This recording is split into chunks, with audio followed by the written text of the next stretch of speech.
up that weapon.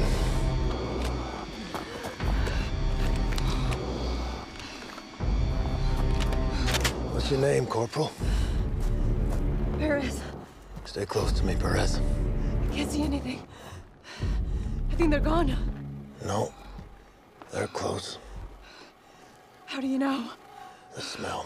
Season 1 of Halo, it was a lot about exploring John's humanity. How does that arc change in season 2?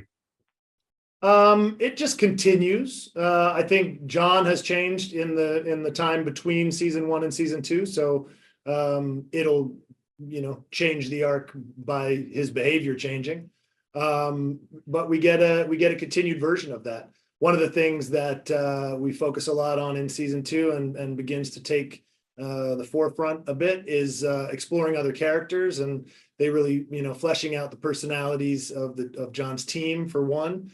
And we introduce a couple of new characters that have a great effect on the plot.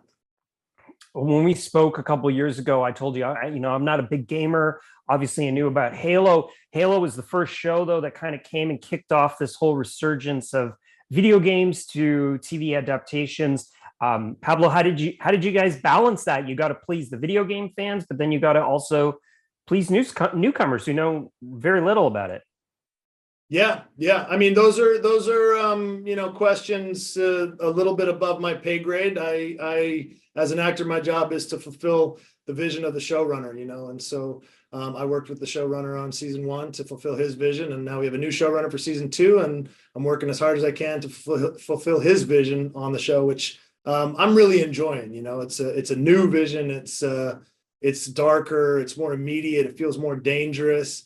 A lot of the action sequences are more subjective. They put you into the battle with the chief and with the other soldiers and tell the story from that point of view a little bit more. And so it's a joy, to collaborate with different people and see different people's visions of the same material.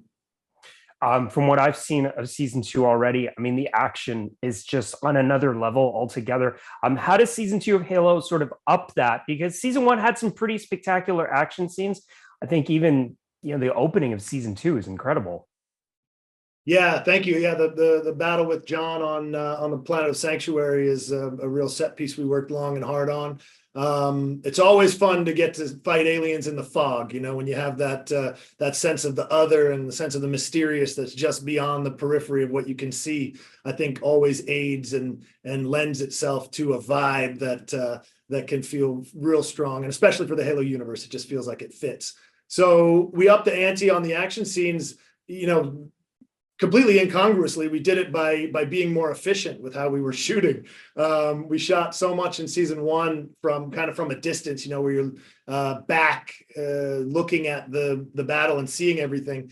And it's really a much more efficient way to shoot and lends itself to the material a lot better to get the cameras in there, get on handheld and get right into the battle. It's more subjective. You're shooting from the character's point of view, but it's also easier to shoot. It's cheaper to shoot. We shoot action sequences faster, but it makes it feel more epic and more dangerous and more monumental because you're actually in the battle with the soldiers. So, on the one hand, you think you spend more money, you get a bigger sequence, but actually we got much better results by getting more efficient.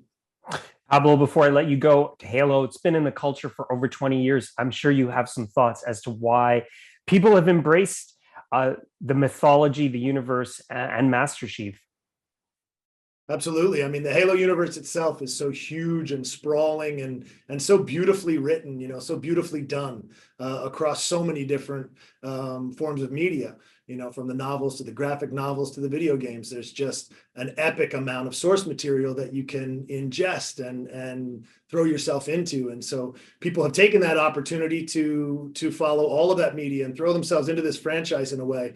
And, as far as the Master Chief goes, I think there's a real sense of ownership that people have over the character, because when we play the game, we play as the Master Chief, and the video game character was created in such a way that you're meant to put the aspects of your personality onto him so you can feel like him. So we as players, when we play Halo, we all feel like, in a way, we're the chief. And so we have this kind of like ownership over the character, which is beautiful, and which has made so many people feel so strongly about him. And it's one of the great joys of the job is we get to have this really passionate dialogue with fans about what they enjoy and what they don't enjoy.